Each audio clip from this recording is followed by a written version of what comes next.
Wow mummy, आज हिरव्या टोमॅटोची चटणी. आज करूयात हिरव्या टोमॅटोची चटणी. त्यासाठी आपल्याला लागणार आहे हिरवे टोमॅटो, एक कच्चा कांदा, थोडी कोथिंबीर आणि थोडं ओलं नारळ, तीळ, शेंगादाणे, हिरवी मिरची, लसूण आणि जिरे. शेंगादाणे आपण खरपूस भाजून घेऊयात.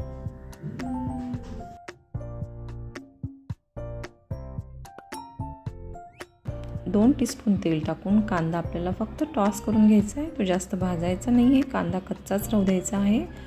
आता ह्यात ॲड करूयात कापलेले कच्चे टोमॅटो.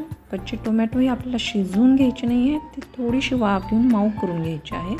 त्यामुळे त्याला सारखं हलवत राहायचं आहे. 1 ते 2 मिनिटाची वाफ दिली तरी हे टोमॅटो मऊ पडतात.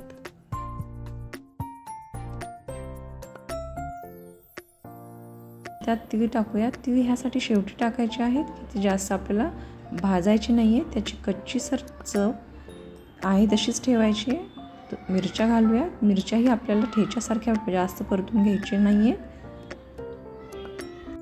सगळं सामान आपण टाकून घेऊयात. यात आहे लसूण, जिरे आणि शेंगादाणे, ओलं नारळ कापलेलं आणि हिरवी मिरची, हे सगळं एकत्रच करून घेऊयात.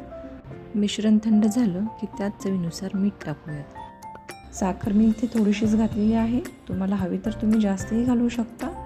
ही चटणी गोड ही चांगली लागते. आता हे मिश्रण आपण मिक्सरमधनं वाटून घेऊयात. मिश्रण असं वाटायचं आहे की त्यात टोमॅटो, कोथिंबीर किंवा कांदा याचे तुकडे शिल्लक राहता कामा नये. ह्याला पाण्याची गरज नाही आहे, हे तसंच वाटलं जातं. बघू शकता छान सरभरीत वाटण तयार झालेलं आहे.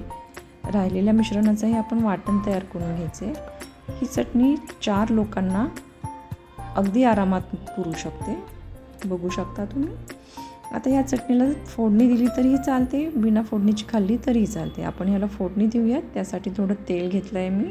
त्यात मोहरी, जिरे, 2 पिंच हिंग आणि 4 लाल मिरची, थोडासा कढीपत्ता, हे सगळं आपण परतून घेऊयात.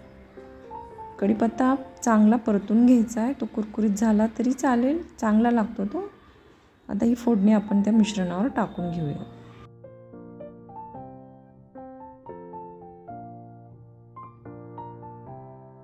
तुम्ही बघू शकता ही चटणी रंगाने आणि दिसायला खूपच छान झालेली आहे.